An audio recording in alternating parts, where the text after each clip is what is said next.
Eu sou professora Gabriela Tebet. Hoje eu sou professora da Faculdade de Educação da Unicamp. Antes de ser professora na Unicamp e antes de começar a fazer o mestrado, então trabalhei na Prefeitura de São Carlos de 2004 a 2014, com algumas interrupções para fazer mestrado e doutorado, que a gente tinha direito a algumas licenças, e teve um período que eu fiquei na direção de uma creche. Então, vamos lá. Então, eu acho muito bacana a gente começar essa conversa pensando justamente no título do texto, né? Espaços que gritam. Criações coletivas de outras formas de livros e de leituras para bebês e crianças que não leem letras. Então, aqui vai ter um diálogo dessa ideia do que é a leitura, do que são os livros, do que é a literatura, e de como pessoas que não leem letras podem se envolver com práticas de leitura. E, ao mesmo tempo, tem uma discussão pensando nessa questão da organização do espaço da educação infantil, de como os espaços gritam. Vou ler para vocês o primeiro parágrafo da introdução, que eu gosto muito dele, né? Eu começo perguntando assim, pode um espaço gritar? Que histórias são narradas pelo espaço? Que narrativas se fazem presentes no espaço escolar? Que povos e que culturas são representadas no contexto escolar? É possível pensar em formas de leitura para e por bebês e crianças que ainda não leem letras? E se elas não leem letras, podemos considerá-las leitoras? Essas são algumas questões que orientam o debate que aqui partilhamos, né?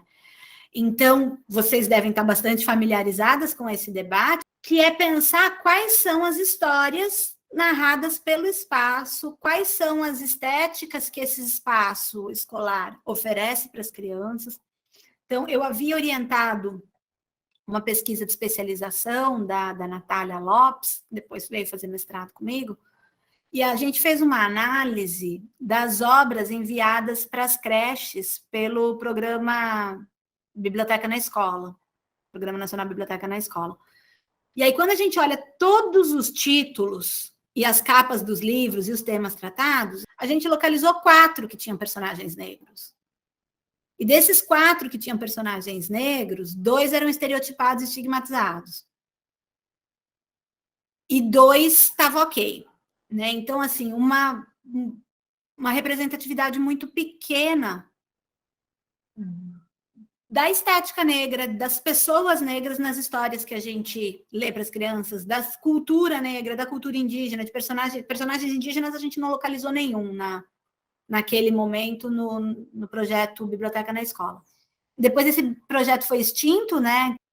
Mas a gente tem visto de lá para cá um movimento bastante importante de produção de literatura negra, de produção de literatura indígena, que tem sido divulgado. Então, hoje existe um número bem significativo de literatura que traz, né, a representatividade e a cultura negra e indígena para as crianças.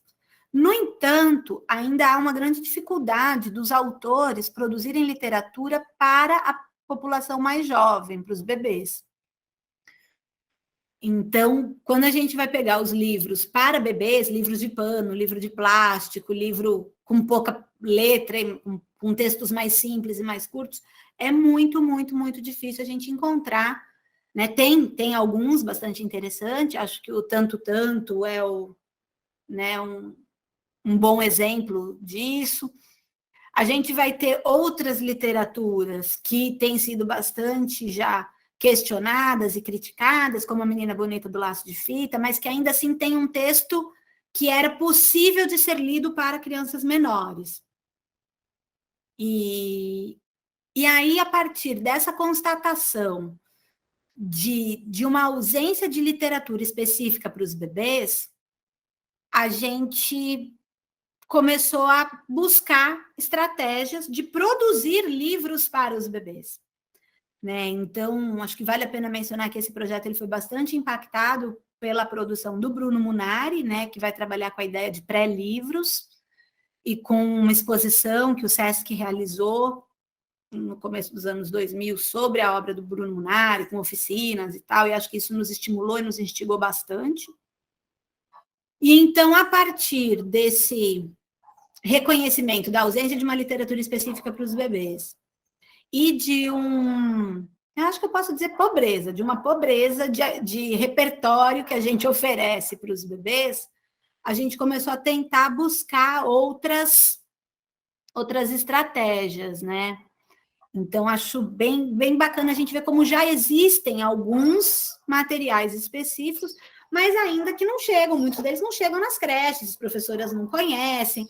Quando conhecem, é um material caro, que você tem que comprar com recurso próprio, né? Então, como que a gente vai construindo políticas públicas efetivas para garantir que a gente possa oferecer na educação infantil narrativas relativas às culturas negra e indígena, no mínimo.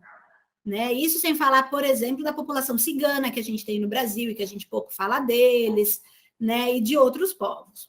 E aí, na sequência, eu apresento o projeto que foi finalista do Prêmio Viva a Leitura, e depois eu queria apresentar também para vocês um outro projeto que a gente desenvolveu recentemente na Unicamp, no âmbito do programa PIBID.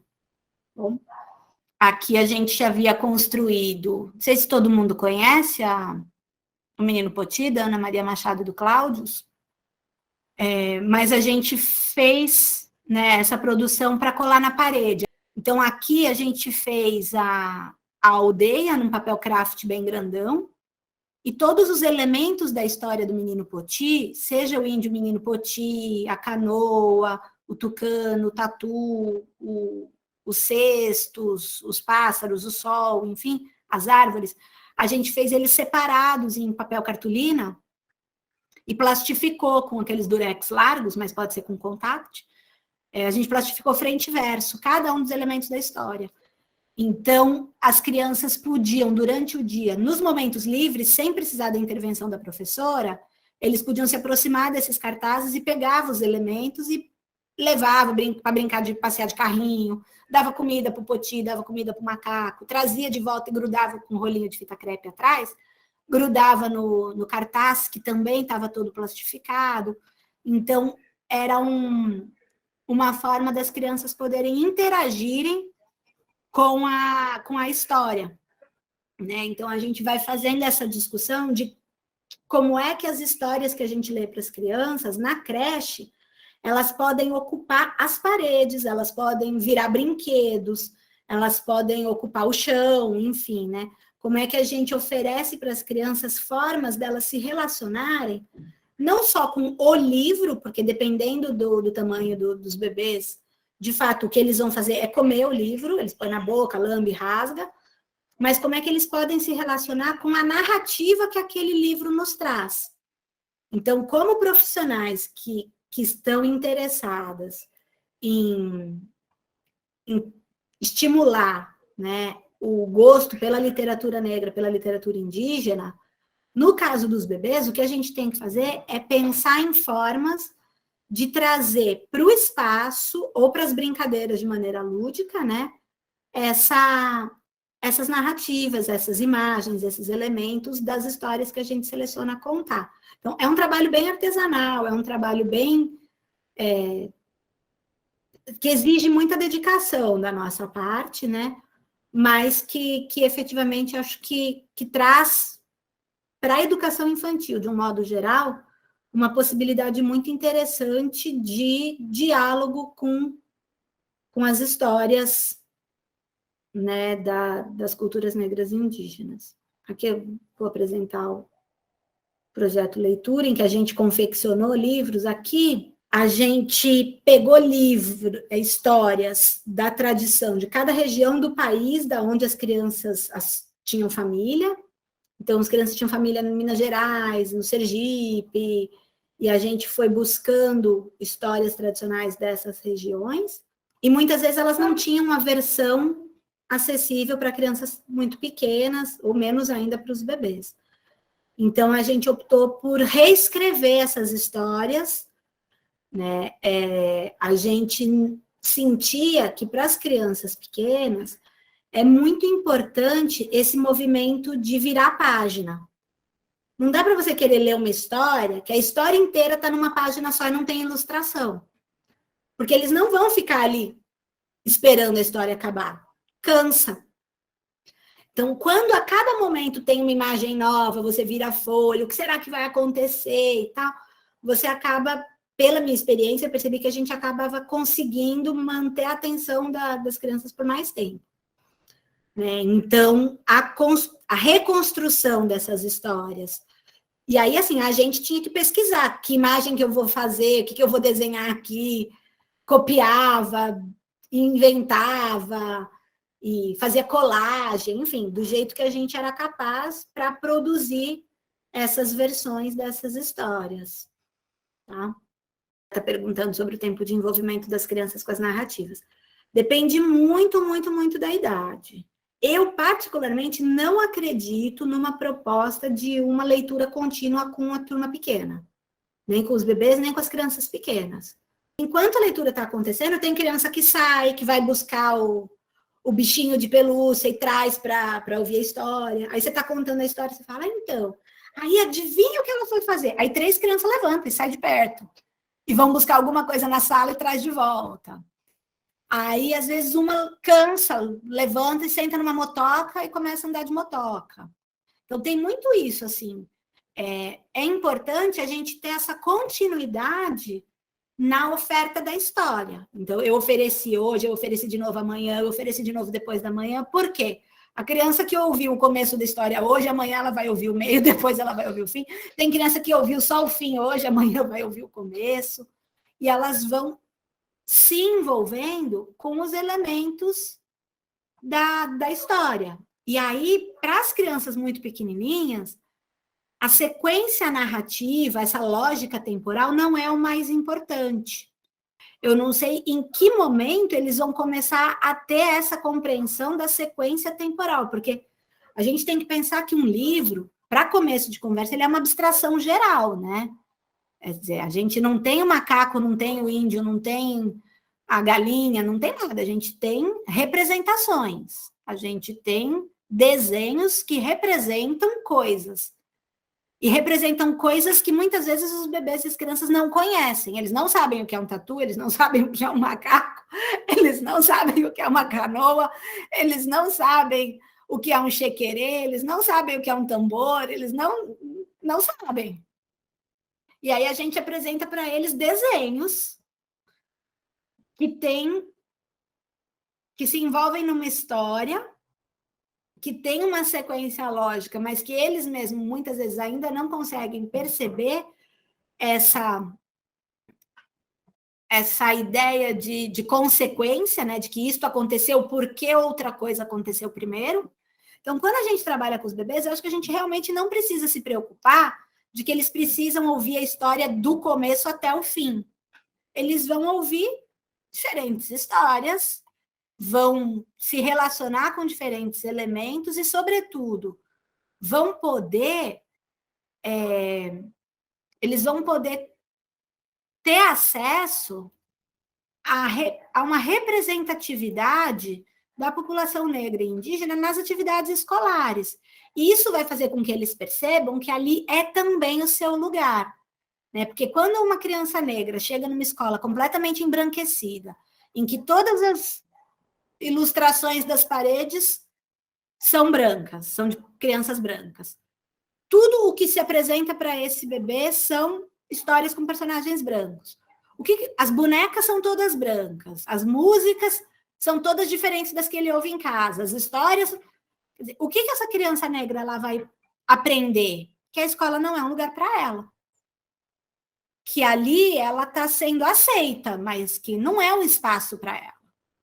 Então, quando a gente começa a construir essas novas brincadeiras, esses novos elementos de decoração do espaço, e traz narrativas com personagens negros, mesmo que ela não escute a história do começo até o fim, se ela sentar na sua frente e ver 2 páginas do livro com personagens negras, e perceber que as outras crianças estão interessadas na história, e que você está interessado e achando a história muito legal, ela não precisa ouvir a história inteira. Ela já está percebendo que personagens negros têm espaço na escola. E ela, como uma criança negra, se percebe como parte de um contexto que a reconhece, que reconhece os seus iguais, que traz elementos da sua história, mesmo que ela não esteja a fim de ouvir. Ela pode simplesmente sair andando, sentar numa motoca. Mas no projeto do PIBID, outra coisa que a gente percebeu é que às vezes as crianças sentam na motoca, dá uma volta na sala e para na motoca do lado da professora para escutar a história. Ela fica na motoca, mas ela está ouvindo a história. Aí daqui a pouco ela sai, dá mais uma volta e para escutar mais um pedaço da história. Então, se a gente fica tensionando e brigando com as crianças, agora não é hora de motoca, agora todo mundo sentado, agora todo mundo vai sentar em círculo, agora todo mundo quietinho, agora presta atenção na professora. A gente vai transformando a hora da leitura numa hora ruim, num sofrimento. A gente tem uma das minhas alunas que fez ela faz a cartografia de uma cena que as crianças estão esparramadas pela sala, brincando livremente de várias coisas, e aí a professora vai até o armário, pega um livro, se dirige até o meio da sala e senta no chão. Ela só faz isso. Quando a professora senta no chão com o livro na mão, você começa a ver o movimento dos bebês se aproximando da professora. Né? E assim, eles vêm em cima da professora, eles querem ver qual é a história que vai ser lida, o que vai acontecer. E aí alguns saem no meio da história, outros ficam até o final, outros não se aproximam no começo, mas se aproximam depois. Então, acho que a gente trabalhar com o momento da leitura como uma opção, como algo prazeroso, já muda completamente. É como brincar. A gente não dá as bonecas para as crianças ou os quebra-cabeças e diz que eles têm que ficar brincando com quebra-cabeça 20 minutos. O quebra-cabeça está ali, mas se ele quiser pegar outra coisa para brincar, a gente não liga. Né? Então, eu acho que pensar a literatura também desse modo é uma forma de conquistar o nosso público para gostar de ler, para gostar da prática de leitura. Né? Gente, adorei estar aqui com vocês hoje de manhã. Foi muito gostoso revisitar esses projetos, pensar de novo nesses trabalhos com a literatura infantil, que eu gosto tanto. Muito legal.